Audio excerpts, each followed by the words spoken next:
За сайн байцгаана уу та бүхний энэ өдрийн амар амгалан айлтгая. Тэгэхээр нөгөө доктортой хөгжлийн зорилтын 3 буюу эрүүл мэндийг дэмжих талаар товчхон ярина. За цаашаа явчих юм дээ. Цаашаа явчих. За энэ юунуудын талаар би нэг олон ярмааргүй байна. Дөрөвч зарим улсууд одоо бас хэлээд байсан те. Улсын их хурлын 2016 оны 19-р тогтоолоор Монгол хүний дундаж наслалтыг 78 хүргэнэ. За хүний хөгжлийн индексээр эхний 70-д орох хөгжилтэй орн болно гэдээ ингээд зорьсон. Одоо тэгээ яаж хүрэх гээд байгаа гэдгийг л асуунда. За тэгээ энэ эхийн эндэгдлийг 100 мянган амьд төрөлтөнд нялхсан эндэгдэл 5 хүртэл хүүхдийн нас нялхсан эндэгдлийг 3 үе шаттайгаар 3 одоо циклд бол ингэж бууруулна гэдэг энэ тоонуудыг за цаашаа явчих. Энийг бол тэргөө бичиг баримтан дээр баг. За энд би эхийн эндэгдлийн тухай авч ярих гэдэг.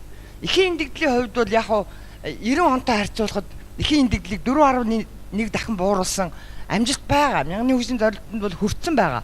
Гэвч та бүхэн ингээ хардаа энэ графикаас ингээ харахад 2015 оноос 2016 онд өссөн байгаа эхийн эндэгдэл 38 эхийн эндэгдэл бүртгэгдсэн байсан бол 17 нэмэгдээд ингээд гараа явцсан ийм байгаа. Тэгэхээр эндээс юу гэж хэлж болох вэ гэхээр эхийн эндэгдлийн түвшин бол тийм тууштай, хандлага нь бол тийм их зөв биш байна гэдгийг энэ графикаас харуулах гэж хэлсэн юм а. За цаашаа явчих.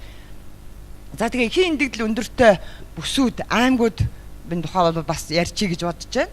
За тэгэхээр хангаан бүсийн аймагуудад бол сүүлийн 3 жилд эхийн эндэгдлийн түвшин бол их өндөр байна гэснийг эндээс бас харуулах гэж байна. За цаашаа яв.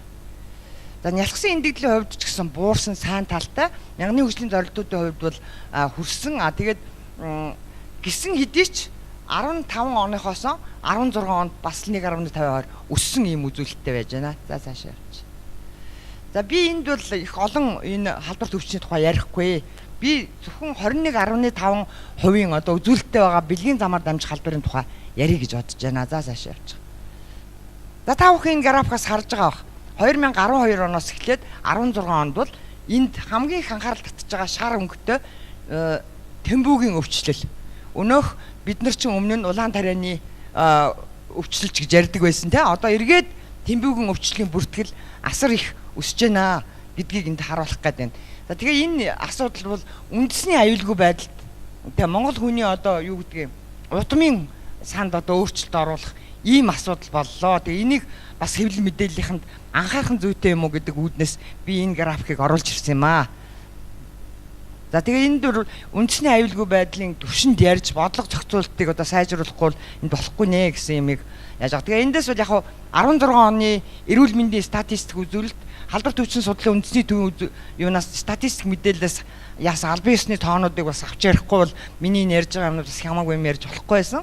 За тийм учраас та бүхэнд юуг анхааруулах гэдэг нэг бол бэлгийн замаар дамжих халдвар дотроос 41.4% нь Тэмбүү өвчин байна шүү. Энд дэр бас хоолоогоо гарахгүй болохгүй нэ гэдгийг яг шинэ слайдыг оруулж ирсэн юм аа. За цаашаа явчих. За энэний дараа миний бас нэг та бүхэнд анхаарлыг хандуулах гэж байгаа юм хүний тархал хомсдлын халдварын тухай асуудал байгаа. За энэ асуудал дээр бол Монгол улсад яг өнөөдөр албан ёсоор бүртгэгдсэн эмнэлгийн дотоод одоо халдвар бол бүртгэгдээгүй, цус бүтээгдэхүүнээр авсан халдвар бүртгэгдээгүй, ихээс урагт халдвар бол бүртгэгдээг байна. За ямар халдварууд бүртгэгдээд байна вэ гэхээр 99% нь бэлгийн замаар дамжих халдвар бүртгэгдсэн байна. За та бүхэн бидний хэлж зансан эбүү гэж ярьдаг тийм. Эмэгтэйчүүдтэй бэлгийн хавьталд ордог эрчүүд эмэгтэй бие үнэлэгчид гэдэг. MSM буюу men having sex with men, эсвэл commercial sex workers, трансгендер хүмүүс бол одоо бэлгийн хавьтлаар энэ өвчин тархсан.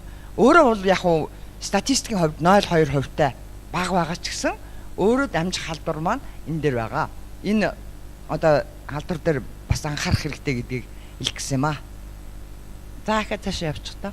За энэ дээр би бас ерөнхийдөө яагаад энэ эрүүл мэндийн салбарын зарим үзүүлэлтүүд одоо ингээд их юутай байна вэ гэдэг зэрэг энд улс төрийн одоо энэ тогтолцоотой холбоотой улс төрийн намууд засгийн газар солигдож байгаатай холбоотой бодлого зохицуулалтын юмнууд тууштай хийгдэхгүй эмнэлгийн салбарт бол стандарт нь байж байдаг, орондоо нь байж байдаг.